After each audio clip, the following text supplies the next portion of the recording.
کسی کو خبر ہو کہ کیا پڑھ رہا، اس وقت اللہ تعالیٰ کا وظیفہ شروع کرے۔ اس کی بھی تعداد اسی طرح سے ہے کہ 1.25 لاکھ ہے اس کی، لیکن اس کے 2-3 طریقے ہیں۔ ایک یا تو 25,000 روز کرے، 5 دن میں کرے، اللہ تعالیٰ بڑے سے بڑی مشکلات کو بھی حل کر دے گا اور اللہ کی خوشنودی بھی ہوگی۔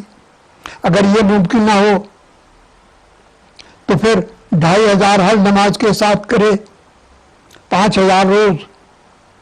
اگر یہ بھی ممکن نہ ہو تو 5,000 روز کرے، 5,000 صبح اور 5,000 شام، 10,000۔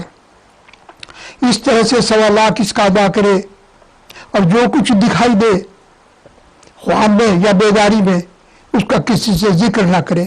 یہ پاسبل نہیں کہ آپ بسم اللہ کا وظیفہ کریں اور اللہ کا ذکر کریں اور پھر کچھ دکھلائی نہ دے، لیکن یہ لازم ہے کہ سب سے پہلے جو بھی کام کرنا ہو بسم اللہ سے شروع کریں۔ بسم اللہ کے 19 حروف ہیں، 19 دفعہ بسم اللہ ادا کی جائے، پھر اس کے بعد جو بھی وظیفہ کرنا ہو، جو بھی کام کرنا ہو وہ کام کریں، لیکن بسم اللہ سے کریں۔ یہ تو اللہ تعالیٰ کا ہے۔ پھر اس کے بعد اگر چاہیں کہ اور دوسرے اسم کا بھی کرے آدمی اس کی خوشنودی کے لیے، تو الرحمن کا کرے، الرحمن کا کرے، وہ بھی اسی طرح سے کرے۔ الرحمن کے بھی 198 عدد ہیں، 98 ہیں، 298، وہ بھی اسی طرح سے 298 مرتبہ پہلے ہر نماز کے ساتھ کریں، پھر اس کے بعد اس کا شروع کریں، اور شروع کریں 1.25 لاکھ کے لیے۔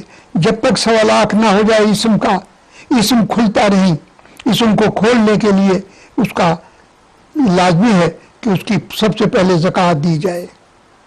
اب میں اس کی زکوٰۃ کی اگر ترتیب بیان کروں تو ایک الگ بہت لمبا کتاب بن جائے، اسی لیے میں مختصر بتلا رہا ہوں کہ عام فہم آدمی کے لیے یہ کر سکتے ہیں۔ پھر الرحمن کے بعد الرحیم، اسی طرح الرحیم کا کرے، الرحیم کے بھی 289 ہے۔ اور ایک چیز میں عرض کر دوں، یہ بہت ضروری ہے کہ یہ اسم اعظم کیوں ہے؟ جس جگہ اسم ذات اور 2 صفات ہوں گے وہ اسم اعظم بن جائے گا۔